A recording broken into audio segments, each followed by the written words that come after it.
ဒါဈေးဒီရေမင်းပေါ်တက်နေတဲ့လူတွေပေါ့ညနေ3 နာရီခွဲလောက်ရှိရေမင်းပေါ်မှာလည်းပြေးနေပြီဗျာတက်လာ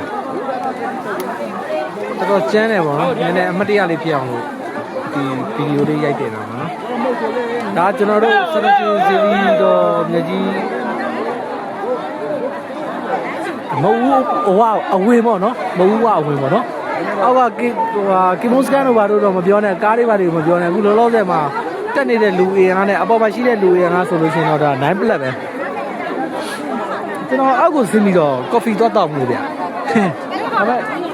တော့တိလိုက်တယ်ဆင်းလို့ဆင်းပြီးတော့အပေါ်ကရမ်းပိတ်နေအဲ့တော့ကျွန်တော်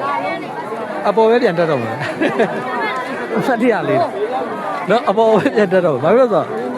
စင်မပြေအဟုတ်ဘယ်အောင်ရအောင်မှာလူကြီးကတော့အပြေပဲပေါ့နော်အောက်ထဲမှာထမင်းဆိုင်ရှိတယ်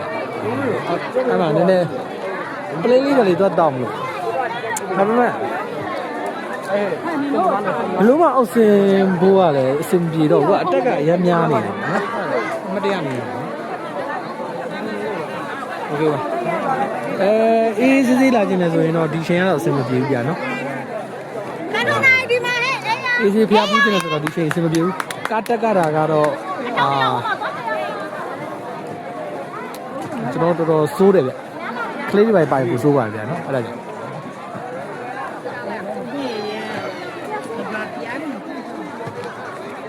โอเคကျွန်တော်ညညမှာလိုက်တွေ့ပြီးတော့တင်ပေးပါမယ်ဗျာနော်ဆန်လိုချင်းစီတီတော်မြေကြီးကိုအားလုံးအတူတူကဖူးလို့ရအောင်ဆိုတော့ဘယ်သွားကုန်အောင်လုပ်ပြီ